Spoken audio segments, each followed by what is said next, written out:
Go ahead and call the meeting of the Water Policy Committee to order for September 17th, 2025. My name is Alison Coombs. I am the chair of the committee, and I am joined by Vice Chair Françoise Bergan and Councilmember Medina. And so we'll go ahead and start with the approval of the minutes. Any changes? I'm good with the minutes. I'm good as well. Okay, those will stand approved as written. Any questions on the consent items? Councilmember Bergan? Just one, and it was on the change order for Cherry Creek wells with PFAS treatment. And I guess it went up $22,000. Is that part of the grant that we'll get reimbursed on as well? This is Suvin Nyirenda. Yes, this 22,000 was actually costs incurred before we got the grant, and this was when we thought maybe we're going to postpone the project, and the contractor had already done some submittals and some work on the design of vessels, so we had to pay them for that. And then now that we got the grant, and if we go with them, then that will be reimbursed to us, actually. Okay, great. Thank you. No questions from me. Okay, thank you both. And no questions from me either. The water supply looks pretty typical. So that's usually the other one that I tend to have questions about. All right, with that, we will go ahead and move on to item 3. The second amendment to an intergovernmental agreement regarding drainage and flood control improvements for Murphy Creek at Yale Avenue and Jewel Avenue with Sam Scorsa. Hi, Andrea Long here. We kind of changed things up, and so I'm the principal engineer on our project delivery services team. I think I met some of you last month. So I'll be presenting the next 2 IGAs with Mile High because the projects are in the capital design phase now. So let me share my screen. And I think it should just go in presentation mode. There you go. All right. So for this item here, this is a project. It's a drainage and flood control improvements for the Murphy Creek at Yale and Jewel Avenue. There's about 1.5 miles of stream. Design and construction are being managed by Mile High, and in general, the scope includes bank stabilization, sediment removal, and drop structures. Another component of the project, there you go. There is about 1/4 mile of this tributary that's currently piped. It's going into an irrigation pond, and the pipe will have to be removed and made into an open channel. And that's kind of what's shown, this pink line, the tributary of Murphy Creek. And so with this, the funding of it, so previous funding, Aurora contributed $2.3 million and Mile High $950,000. The new funding is for Aurora to contribute $1.9 million. Mile High anticipates increasing their funding in the coming years. So with that, does the Water Policy Committee support moving this item forward to the regular council? Or if there are any questions? Yeah, so I have just one question, which is, I know kind of along Murphy Creek, there have been wells to test for contaminants associated with the Superfund site, the Lowry Superfund site there. Any kind of concerns or questions between us and Mile High around potential disturbance or issues related to the wells that have been drilled or the other the contaminant plume. I'm not aware of any issues on this stretch. I know, Sam, you joined on for kind of because she's also managing the project from the Aurora side. Are you aware of any contamination concerns on this reach here? No, we're quite a bit upstream of the Lowry area, so that doesn't really come into play at this point, and we haven't done any of the type of surveying that would show that the plume isn't in this area. It's just not a concern. We do have some soil samples, some geomorphology discussions if you are interested in learning more about the site, but that's not as relevant here. Okay, great. I couldn't remember how far up those wells or other things were. So Sure. thank you for that. And Councilmember Bergan, do you have any questions? Just one.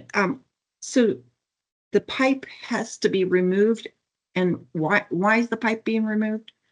It's not allowed to be connected. Let me go back a slide.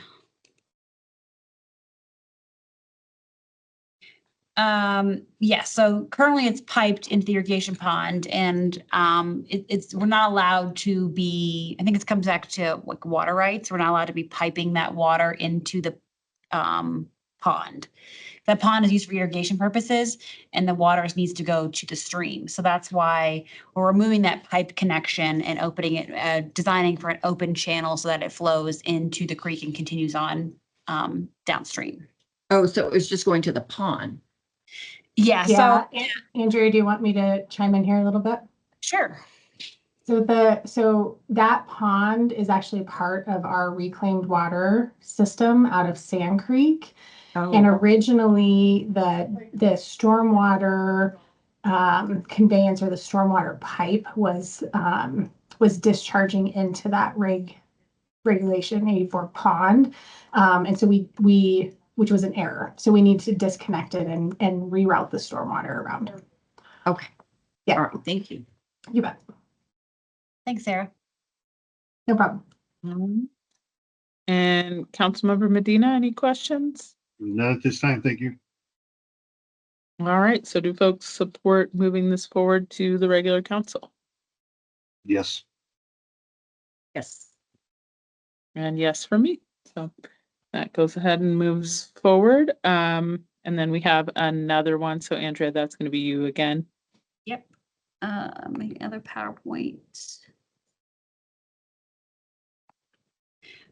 Yes, this one is the Coal Creek. Oh, there you go. Coal Creek at Piccadilly. So this exhibit here, Piccadilly runs north-south. Kind of the project limits is this northern stretch along here on the Aurora Water Development, Aurora 1 development here. So the project goals include enhancing Coal Creek, connecting the community, and in addition to providing infrastructure and environmental protection. We do have a reclaimed water line that runs through this reach as well. Some of the other items we're looking for is more of a natural looking enhancements and a stable channel. There is a conservation easement along this stretch of the land, in addition to also providing protection for future development. The three main stakeholders on this project, in addition to Aurora, there's the Mile High Flood District and the Aurora 1 development. So previously, we've contributed 100,000 and Mile High has contributed 100,000. Aurora's total contribution is going to be approximately 33% of the overall funds. So for 25, we're looking at 500,000. The costs in Mile High will be catching up to our cost. So in 26, we're planning to match, and then in 27, Mile High will contribute, and we are not planning on contributing. The total project cost is going to be split between Mile High, Aurora, and the Aurora 1 development. And with that, I'll open up to any questions. And, the overall question is, does the Water Policy Committee support moving this item to regular council?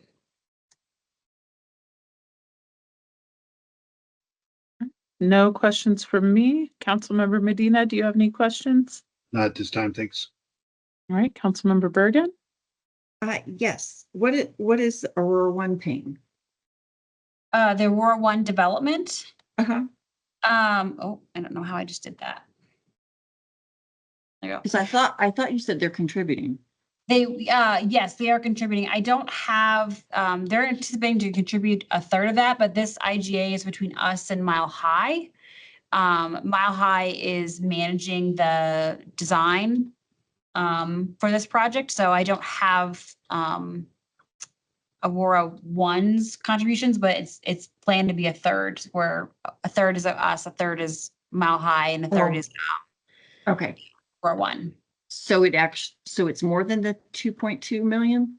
The overall project is 3, because they're contributing another basically million with it, so it'll be 3.2 million, 3.3 million.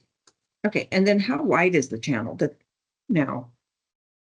So the current Coal Creek kind of runs along here.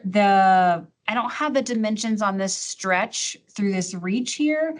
A lot of the flows are allowed, like the floodway is shown. You can see graphic here. The floodway is the hatching. Uh-huh.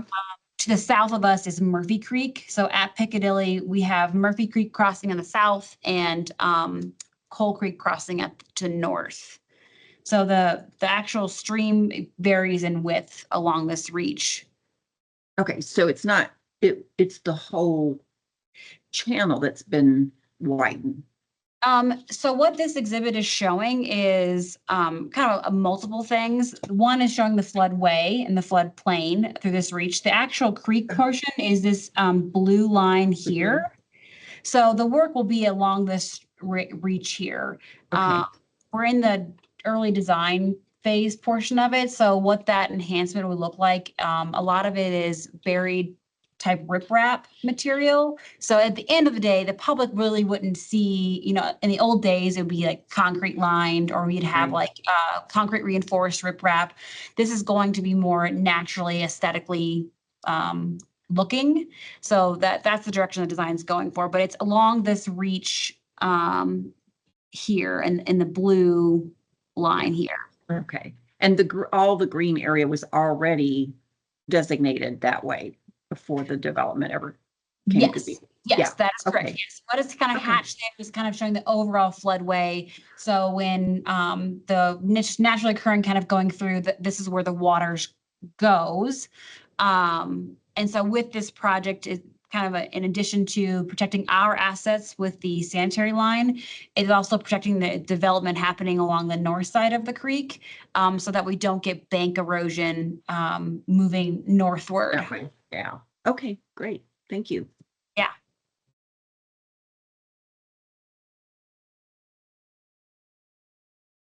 Any other questions? And I support moving it forward. Yep, me as well. All right, and I do as well. So we are good to go on that. Thank you. Okay, so next we have a gray water ordinance with Shawnee. Yes, so this ordinance would amend several sections of Chapter 138 of the Aurora City Code, and it is in response to a recent law that is going to take effect on January 1st of 2026 that will allow local governments basically to use gray water unless they choose to opt out. This would be our formal opt-out.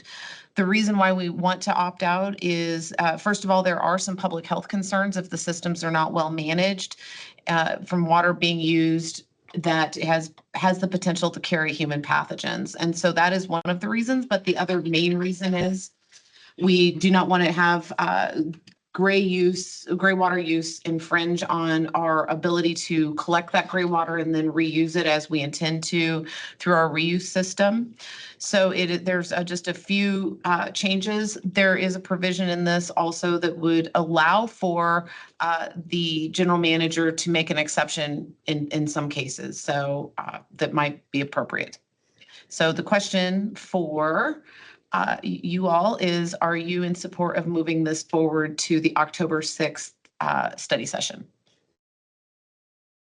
Okay, I do have some questions. Okay. So I guess I'm not familiar with the state legislation. This isn't one that I followed. So what exactly is the state legislation allowing? Just like use of gray water without any kind of system in place, or can you just help me understand what's being permitted by the state? Unless Marshall's looking at me, so his face has got to look. You want to do it? Either way, the state legislation was just essentially in support of reuse and of gray water systems. And so it was legislation run or initiated by essentially private interest groups who have gray water systems that they want to see installed more broadly. We weighed in on the legislation and said, we're not, there are some challenges associated with gray use systems. So people need to be careful with those. We weighed in with that, but as Shawnee said, our main concern was that some of us, like Aurora Water, we already have a centralized reuse system. So it makes no sense to create separate individual systems that use the same water supply we're already collecting and reusing.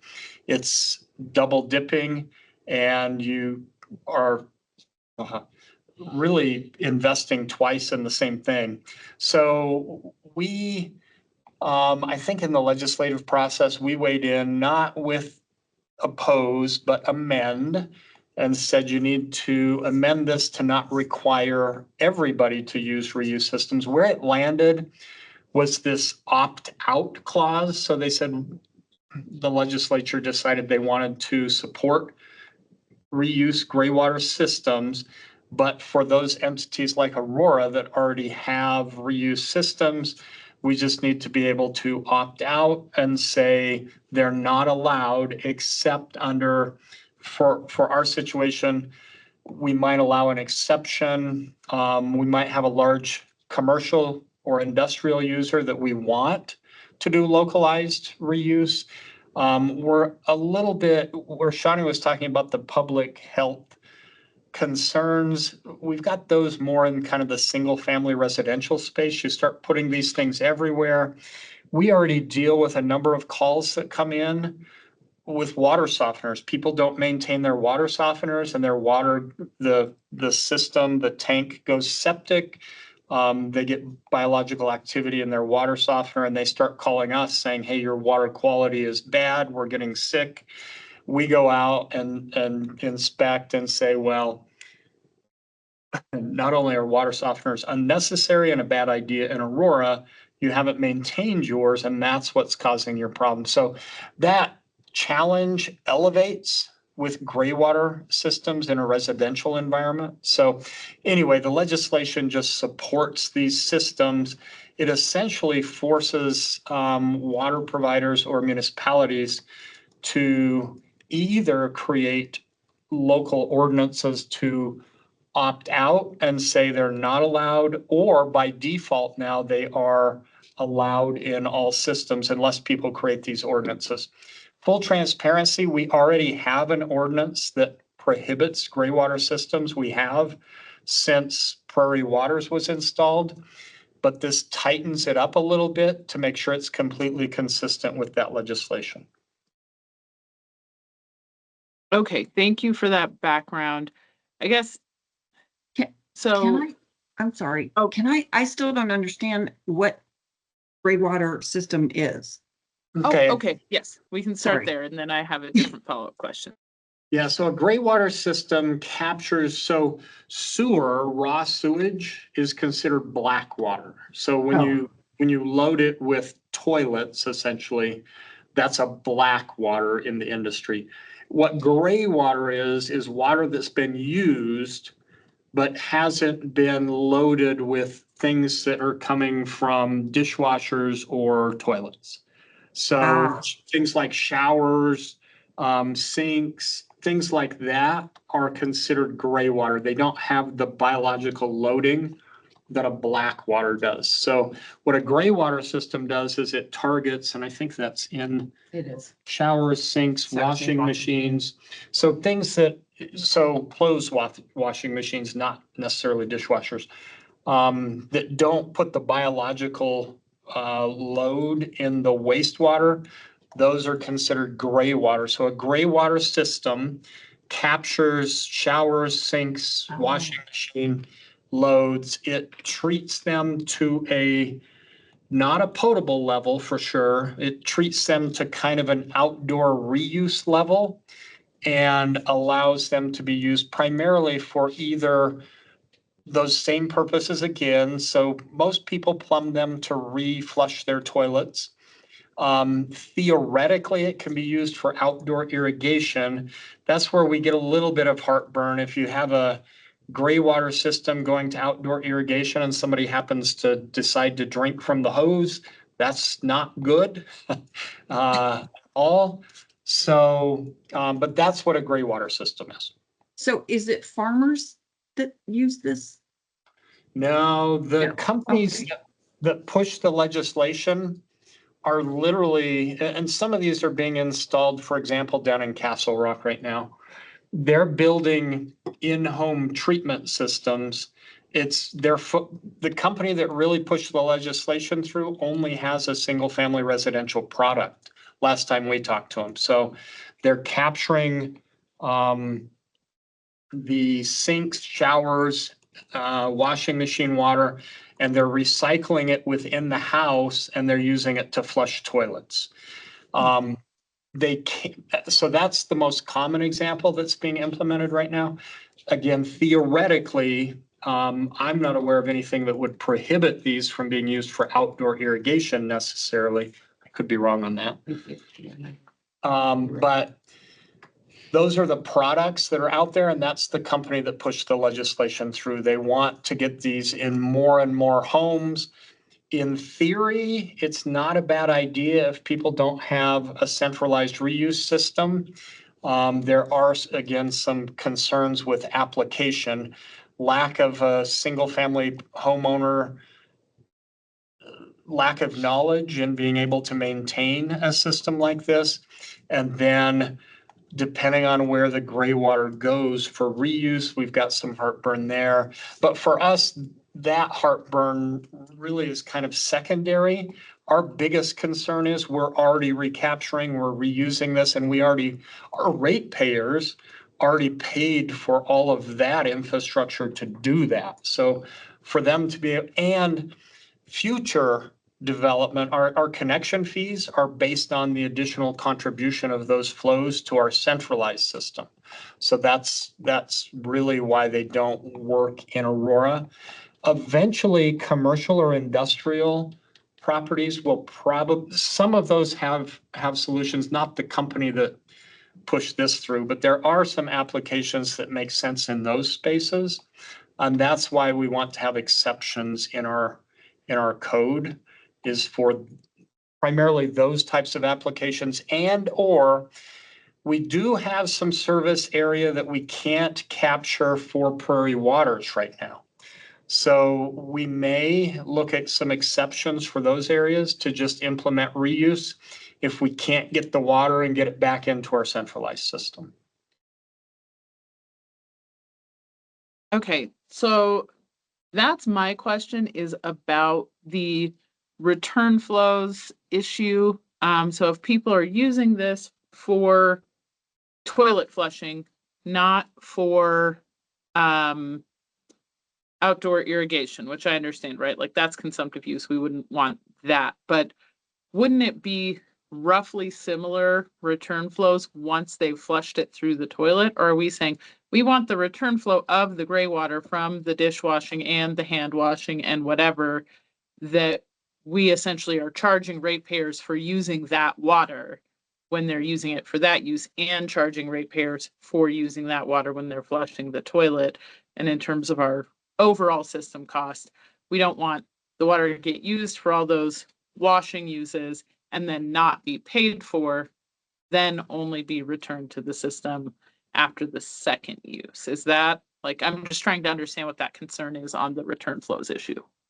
Yeah, and that's a good catch. That's actually been what this company has come in and argued with us is, hey, you're not really losing much of your return flow for your system because we're just making it more efficient. And then it's coming through the toilet and going back to you anyway, which is why we wanted to, one of the reasons we wanted to document the secondary concern as well. These technologies or applications of the technologies for these types of uses are relatively new.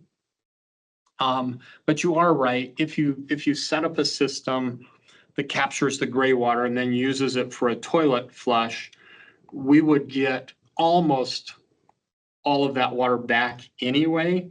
It would be loaded differently with other things. So the loadings would go up a little bit, but that is relatively true. So we could, what we might see over time is as these have more history, and if the public can demonstrate that they can maintain these systems, which is really one of our big concerns, because we don't see the water softeners have been out there for decades, if not a century. And we still have repeat problems. We get calls every year with people who haven't maintained their water softeners. They've biofouled and they're causing water quality issues in their home. So we don't necessarily think, now water softeners do go back, they go into the drinking water portion of the system. The gray water systems would be going into the toilet. But we're a little bit not excited about the responsibility it puts on individual homeowners because not all of them, but many of them have demonstrated they can't even maintain water softeners, let alone a more complex system like a gray water system. And one other thing to quickly interject is cross connection is a real concern. Oftentimes where we see that being one of the bigger issues is not necessarily with the original homeowner, the one that installs whatever. It's future people that come down the road and they don't recognize that these are two separate systems that need to be maintained very separately. So cross connection is one of the concerns that has been raised pretty much nationally when we start talking about gray water systems, the potential for that. Councilmember Bergan? Yeah, so what is the problem if they don't maintain it? Like what would happen? It would not, it would also biofoul. It would create nastiness in the system and clog pipes, create maintenance issues. And again, if a homeowner doesn't recognize it's a separate system, they then start calling us, hey, our toilet smells nasty. We don't know what's going on. So it has the potential to increase odors, et cetera, even in the gray water portion of the system. They have to be maintained or they're gonna create some public health and safety issues, especially with what Shawnee just talked about. If people go in and modify their plumbing or they hire somebody to go in and do a remodel and they connect plumbing a little differently because they don't know what's going on, then it becomes a significant public health issue. Even if it's kept separate, you still run the risk of the kind of biofouling and the just kind of nastiness in the system and then odors and. Okay, so you've sold me not to do it because I don't want my dishwasher to smell. Okay, but I have another question about this kind of follow-up because yeah, right. I think it sounds like if they wouldn't, the water wouldn't go into your dishwasher, Councilmember Bergan. The Aurora water would come into your dishwasher and then the water coming out of your dishwasher, actually out of your dishwasher goes into the sewer anyway, but out of your clothes washer might go into your toilet is what this is talking about. Okay. So my question is, well, I have two separate questions. The first one is, what kind of homeowner maintenance is required on systems of this type? Yeah, you have to just make sure that the treatment is functioning appropriately. So you'd either have to do I haven't looked at the contracts, whether they're annual or biannual. You're gonna have to have somebody come in and just make sure that the disinfection is working like it's supposed to.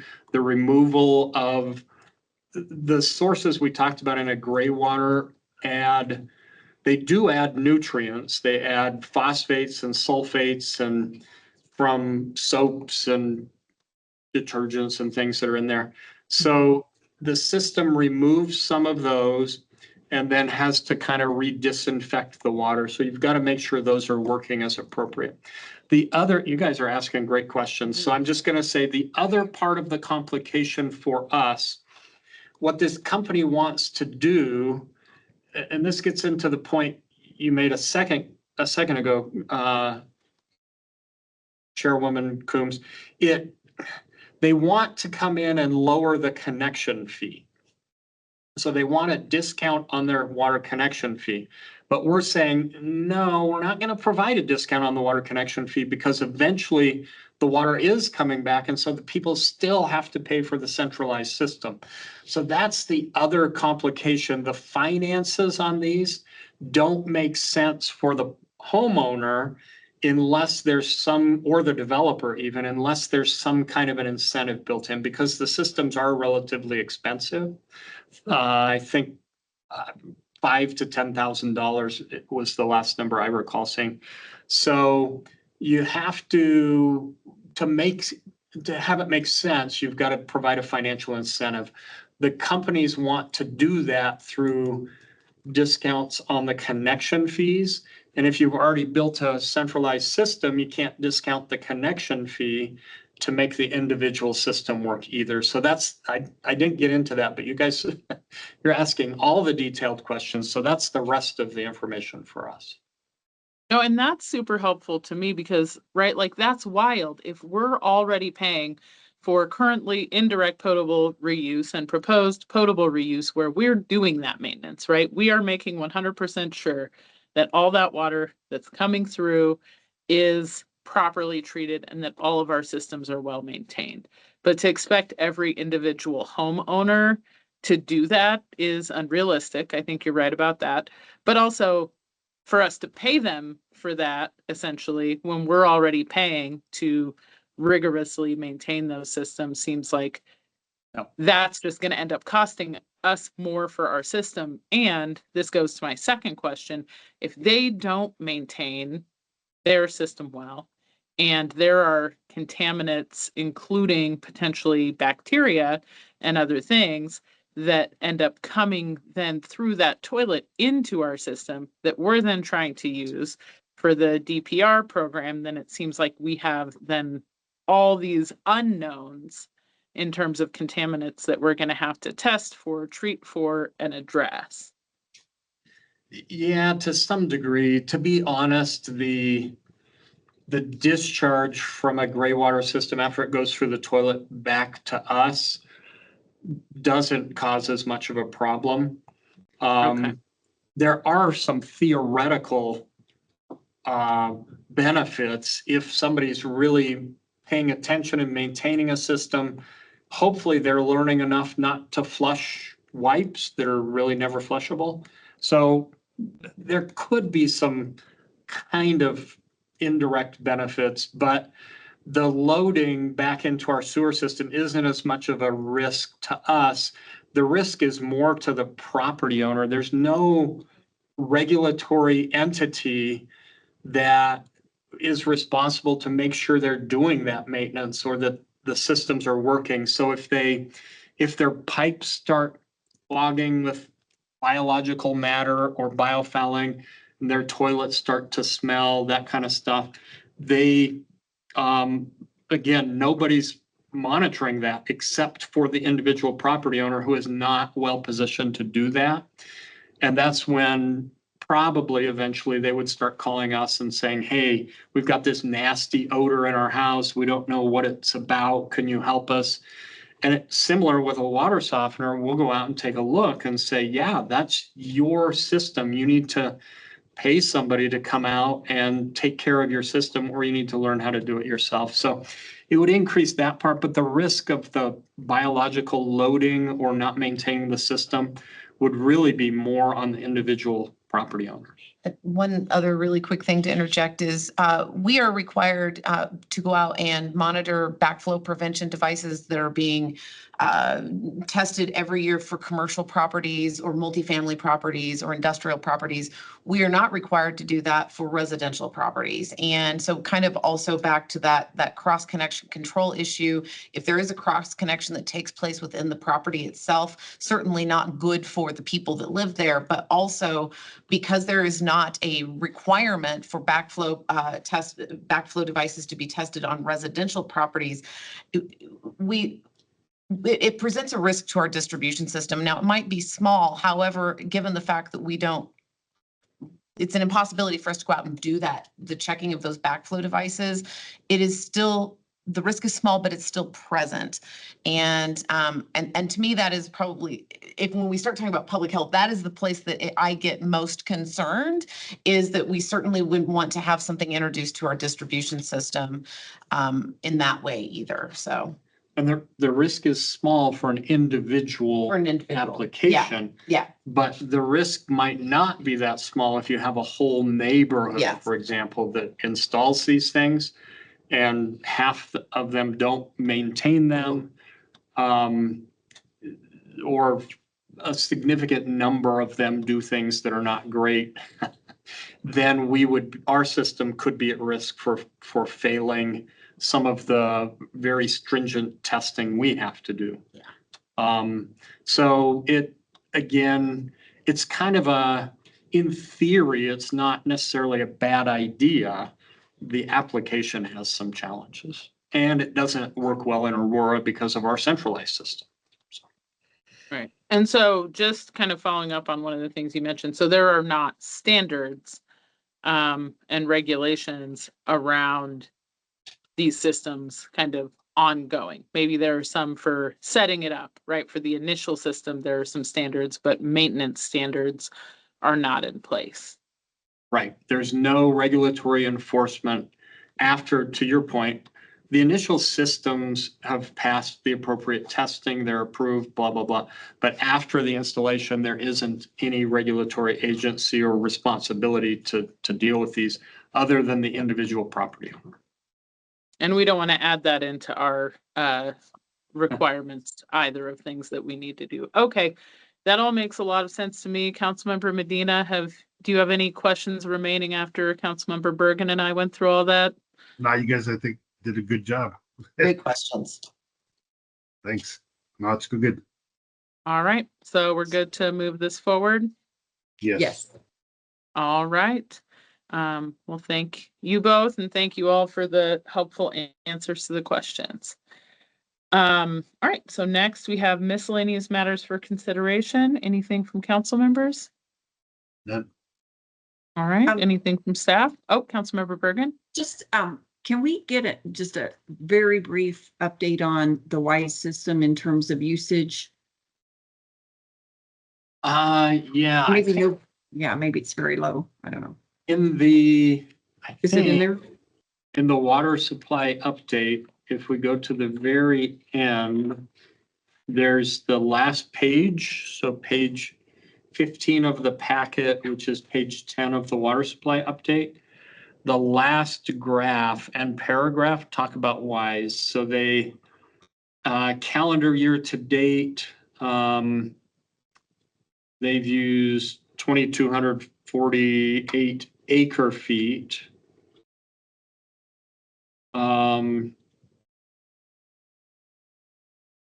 Which is that normal? Pretty much. Yeah, we've ramped up. So this year, the totalized number is still a little bit lower. Oh, and I see John Murphy. John, I'll kick it over to you. You can, even though you're in the starry night space somewhere. I'm sorry. I'm on my couch in my living room. I'm recovering from ruptured Achilles tendon surgery. But that's why I'm not there in person. But so I know it's stupid. I was pushing my daughter's car trying to get it out of a parking spot and pop.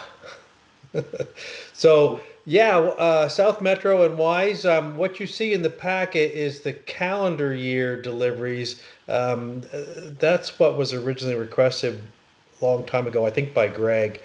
But as you may remember, our contract with Wise, the Wise delivery year is June 1st through May 31st.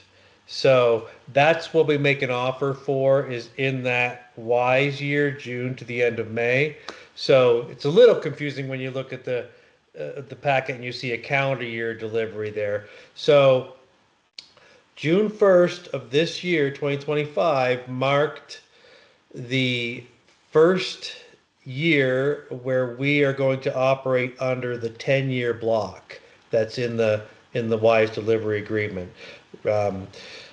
Just as a refresher, so the WDA, the Wise delivery agreement, established that over a 10-year block, Aurora and Denver would deliver 100,000 acre feet to the members of South Metro.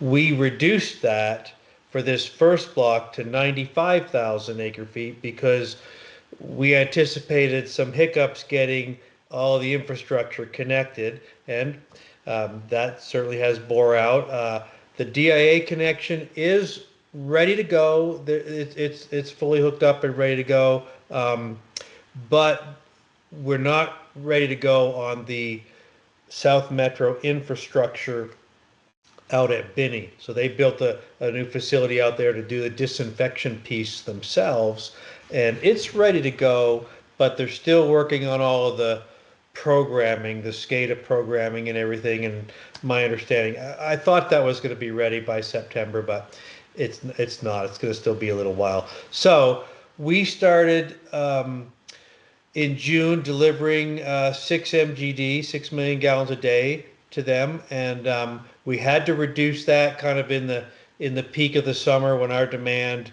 came up, because until we get that permanent connection at Binney to South Metro's new stuff, we're constrained by the temporary connection that we have, which is off of our potable system, which is kind of hamstringed by the tank storage down there in that part of our distribution system. So if our demand's high, we can't deliver much more than 4 MGD to them. So we went down to 4. We just recently went back up to 6. It's not reflected in your report because we just did that on Friday. We went back up to 6 MGD because our demand has come back down again. So we were going to try to deliver 10,000 acre feet this year. We wanted to get off to a really good start in the 10-year block. And if this connection with South Metro's, the permanent connection at Binney doesn't drag on too long, maybe we can still get pretty close to that. But if we're stuck on the temporary connection for any significant time, we're going to have to reevaluate what the total delivery offer would be for this year. But everybody knows that, everybody's aware of that. It's totally an infrastructure constraint. So that's where we are with all of that. So future, looking forward, as soon as that connection's in place, we'll see a lot more stability in the deliveries to Wise. We anticipate in all normal years hitting that 10,000 that John was talking about. And that's important to us so that if we do have drought years, we can cut back for emergencies or droughts. So we'll try to keep that maximized and kind of consistent. And then if we need to, theoretically, the 3 out of 10 or whatever, we could cut back deliveries. But we have, over a 10-year period, our 100,000 acre foot delivery obligation is required over a 10-year period. So.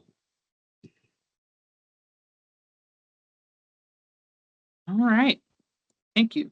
That is helpful. Any additional questions on Wise? All right. Any additional miscellaneous items for consideration? No. Okay. And our next meeting is scheduled for the 19th were there any miscellaneous items for consideration from staff, Marshall? I don't think so this month, so. Okay, great. So our next meeting is scheduled for, oh no, that's November. Wow, I jumped way ahead. Sorry, y'all, getting the dates wrong. The 15th of October is our next scheduled meeting. Does that work for everybody?